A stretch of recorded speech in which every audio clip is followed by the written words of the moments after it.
아, 무엇이든 물어보세요입니다. 네. 아니 지금 간신 얘기 듣다 보니까 간신도 많지만 제가 볼 때 가장 핵심은 이제 김건희 여사거든요. 제가 볼 때는 김건희 여사는 간신입니까 아닙니까? 뭐예요 도대체 정체가? 배우자입니까? 간신의 그 6개 종류에 하나 들어가는 사람이 뭡니까 정체가? 그러니까 네. 우선 여기는 신하 레벨이 아니니까 그 질문에 조금. 아 그래도 일단 대통령 권력 체제 하에서는 개선은 있어야 되잖아요 이게 뭔가는. 그래서 내가 헌법 1조가 자꾸 떠오른다는 거 아니야. 예. 대한민국은 경로공화국이다. 모든 권력은 여사로부터 나온다. 이렇게 헌법 1조를 놓고 보니까 보이는 게 많더라는 건데.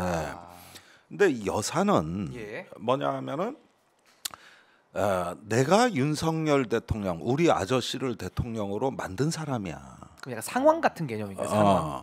그러니까 예를 들면 이번에 공천에 뭐 개입을 했다 안 했다 이런 걸로 말이 많은데 나는 그거는 여사의 관점에서 보면은 나는 개입할 의무와 책임이 있는 사람이야. 그러니까 내 욕심이 아닌 거라고. 야. 어떻게 해서 만든 정권인데? 자기가 만들었는데. 대통령 주변에 이렇게 좋은 사람이 있도록 판은 짜여져야지. 한동훈 비대위원장은 자꾸 저라고 뭐하다가 물론 여사의 뜻이 다 관철된 건 아니지. 그러나 판을 짜려고 했던 거라고. 의무감에 한 것이다. 이거는 내가 보기에는 약간 의무감에 가까워요. 책임과 의무에 가까운 거예요. 그러다 보니까 이럴 내가 자격이 있느냐가 아니라 나는 해야만 되는 거예요. 지켜야 될 거 아니야. 만들었으니까. 이 심리에서 가까운 행태라고 봐야 되는 거거든요. 그러면은 나 혼자 잘 먹고 잘 살자고 양평 고속도로 휘게 만든 거 아니고 뭐 다 뜻이 있어서 그런 거요. 그게. 내가 뭐 그 시색 차이 그 정도 쪼잔하게 노는 그런 여사 아니라고. 다 뜻이 있어서 그런 건데 이렇게 뜻이? 스스로를 정당화하는 논리 체계를 갖고 계신 분이다. 그런 걸 갖고 계신 분이고 정권에 대한 오너십 대표적으로 그게 오너십 공감합니다. 오너십. 팔로우십이 아니야. 그게 신하의 애들이 노는 얘기고 오너십. 우리는 지금 오너십을 얘기하니까 차원이 다르지. 그러니까 좀 이해가 되는 측면이 있습니다. 제가 질문이 틀렸다는 생각이 들었어요. 그러니까 오너십인데 오너십이 간신에 넣어서 저는 적신까지 넣으려니까 이게 안 되네. 이게 안 맞네. 그렇지. 거긴 팔로워들 팔로워. 오너 얘기고. 그래가지고 그게 어디서 드러나냐 하면은 한동훈한테 보낸 그 메시지 중에 그 총선 전에 문자 메시지 우리가 어떻게 해서 여기까지 온 동지들인데 그렇죠. 이 표현 기억나세요? 나죠. 동지라고 표현하죠. 동지들인데 그러니까 이게 보니까 이 표현이 뭐냐 하면은 자기는 이 정권의 어떤 주역이자 탄생이고 우린 창업 동지 아니야? 이런 멘탈이 있는 거고 최재형 목사하고 주고받은 그 많은 녹취와 메시지를 들으면서 내가 그걸 몇 번을 이렇게 굴려보거든요. 그러면은 이게 뭔 뜻인가 하고 쭉 듣다 보면은 내가 이 정권을 만들고 이 정권을 잘 되게 해야 되고 이런 게 굉장히 아주 내 많이 생각 느껴져요. 이상으로 오너십이 세구나. 그러니까 이상한 왜곡된 책임감 같은 거네요. 약간은. 그러니까 본인이 만든 내 자식이야. 이 국가는. 이 정부는 내 자식이나 다름없어.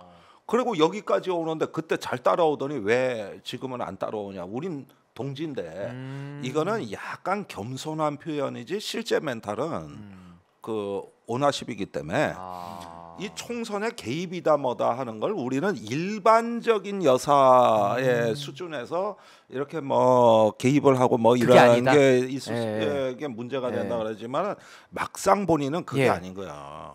아니 그럼 이게 심각한 게 대통령실에서는 이런 분위기가 좀 중론일 거 아닙니까? 지금 우리 의원님 설명해 주신 대로 그렇겠죠? 뭔가 김건희 여사의 오너십에 바탕한 그런 분위기 형성. 그러니까 아무도 말을 못 하고 오너니까 다 합리화되는 게 아니 내가 어디 로비 받은 게 아니라 이 정권 잘 되게 하려고. 그러니까 이해되는 사건이 하나 있습니다. 이해가 되십니까? 뭐가 있냐면은 우리 그 정말 미스테리 같은 사건이 있었습니다. 최근에 박영선 총리 양정철 비서실장 설. 예. 이거 관련해서 갑자기 진짜 뚱땅지 같은 얘기가 나온 거잖아요. 갑자기 튀어나왔어요. 예. 갑자기. 그런데 정설은 대통령실의 누군가가 예. 언론에 이야기했다는 거 아닙니까? 그것도 두세 번씩이나 확실하다.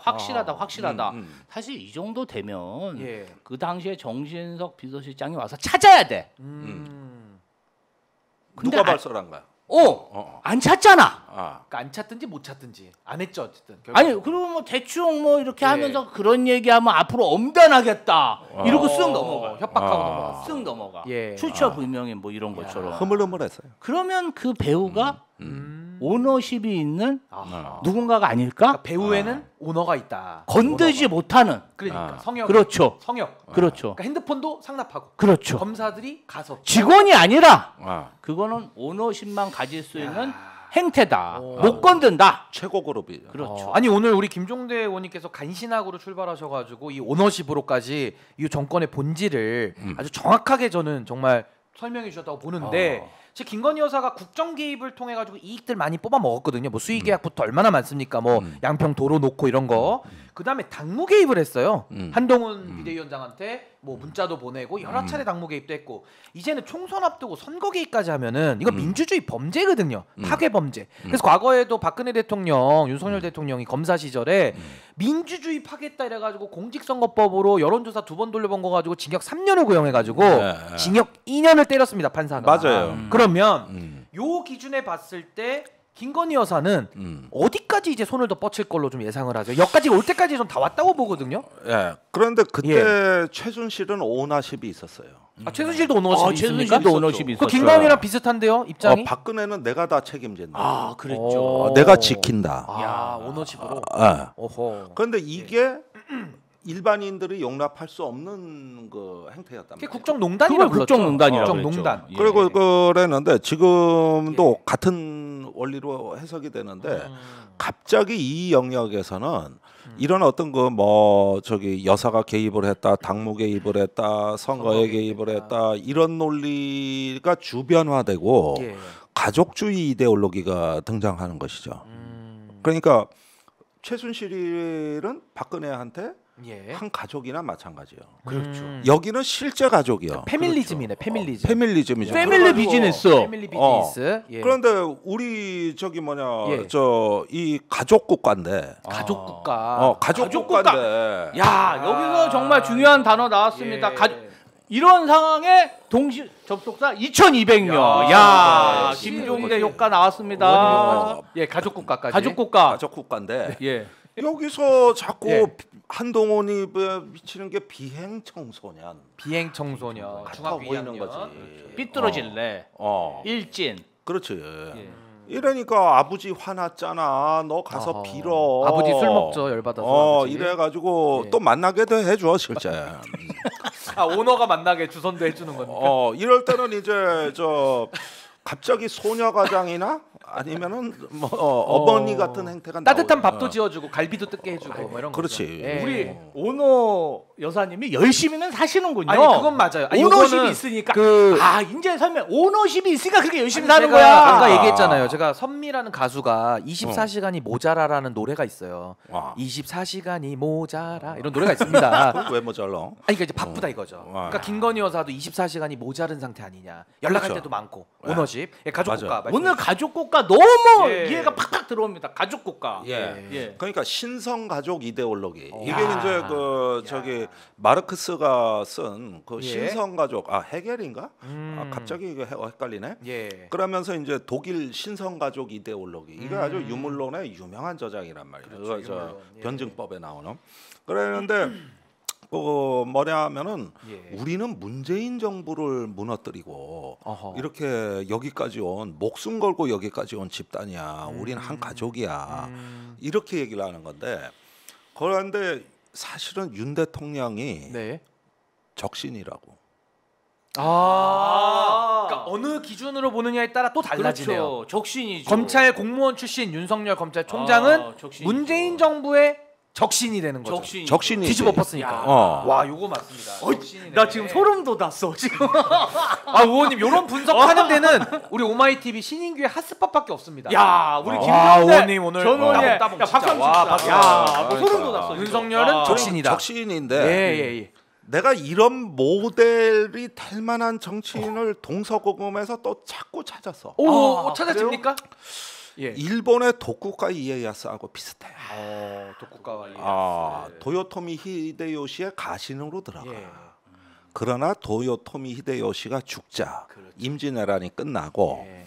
그 아들이 왕위 계승을 하는데 그 아들을 죽여. 뒤집어버. 예. 그리고 지시대를 열어. 야, 적신. 이게 적신. 그렇죠, 적신이죠. 그런데 사실은 한국사에서 군사 쿠데타 이후로 적신은 없었어. 근데 여기는 이제 검찰권을 갖고 한 거 아닙니까, 사실은. 이거 한 건밖에 없어. 그러니까 검찰권 갖고. 박근혜도 수사하고 문재인 대통령 수사하고 자기가 가져가는. 그렇죠. 요거. 적신 모델. 그래서 오늘은 내가 민주공화국의 법치나 예. 이런 영역을 조금 옆으로 제끼고 아직까지는 우리 사회가 유교의 영향을 많이 받은 그렇죠. 이 동양적 규범의 영향권에 있는 나라이기 때문에 의외로 이런 설명이 빨리빨리 알아듣고 사람들이 적응하는 경향이 있는데 이 얘기를 미국 친구들한테 얘기하면 한마디도 못 알아들어. 못 알아듣죠. 이거는 다르니까. 이제 우리가 동양적 문화에서 그렇죠. 수천 년간 가져왔던 감수성이라고 봐야 학습된 되는 거니까. 거야.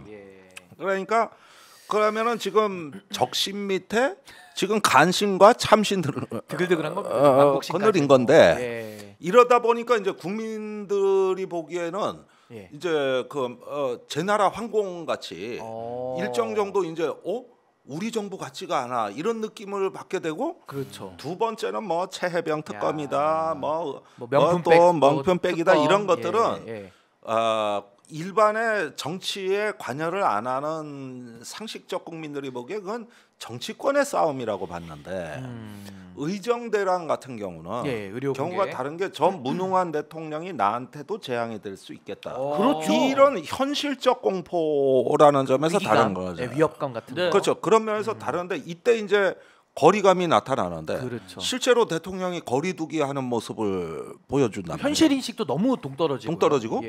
그러다 보면은 이게 입력값이 있고 출력값이 있는데 이게 입력값은 선출된 대통령이고 출력값은 제왕이란 말이야. 환나라 제공 같은. 그럼 이게 안 맞아. 입출력이. 그럼 중간에 블랙박스 하나가 있는 거야. 요 입력값이 이런 출력값으로 나오는데 블랙박스가 하나 있다고 봐야 그게 누굽니까? 블랙박스가. 그게 간신과 참신의 세계라 이거요. 간신의 전성시대.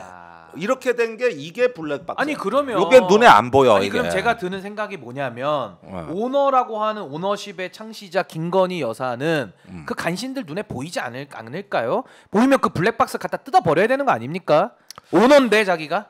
그런데 왜 가만히 있습니까? 오너는 지금. 그러니까 이게 황공의 위대함은 관중 포석을 등용했다. 황공의 무능함은 간신을 등용했다. 두 가지를 다 갖고 있는 겁니다. 그렇죠.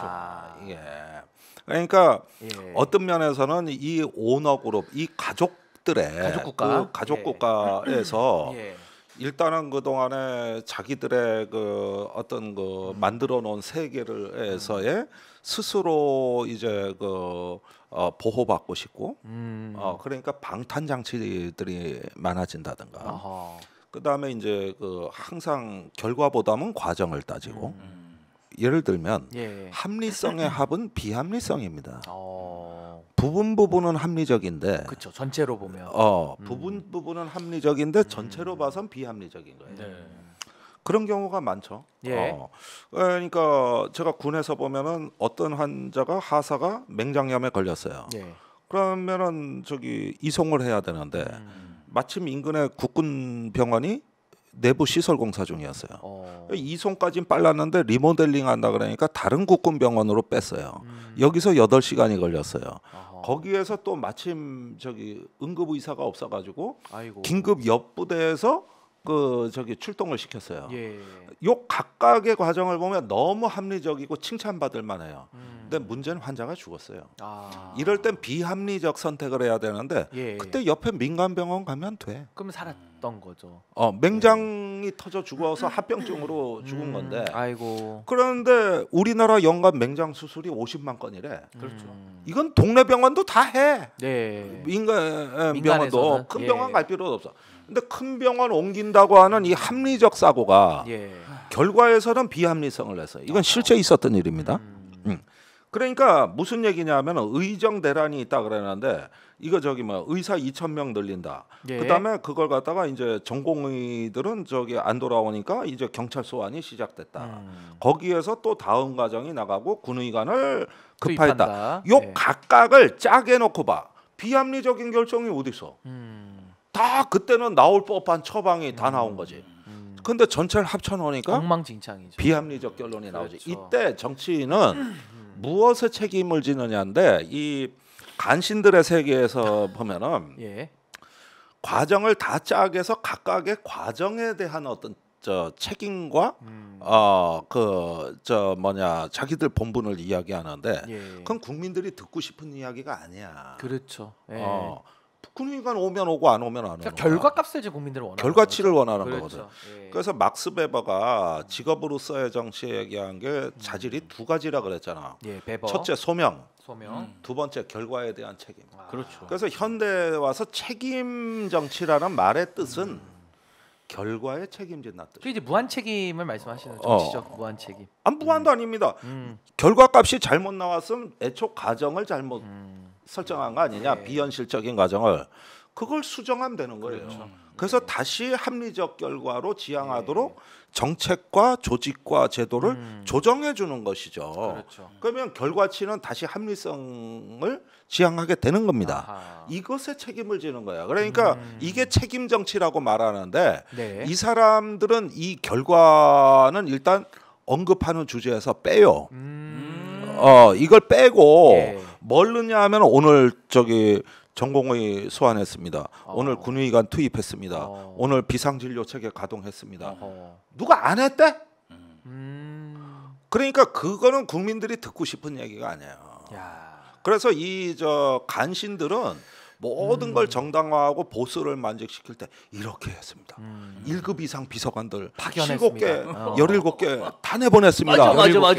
예. 전부 모니터링합니다. 우리가. 뭐 한 거 같죠. 전부 되는 거 뭐 모니터링. 대단히 거 한 거 같죠. 그런데 이 각각의 과정은 그렇죠. 그 차원에서만 보면 잘못된 건 없는 거야. 할 수도 있는 거야. 그렇죠.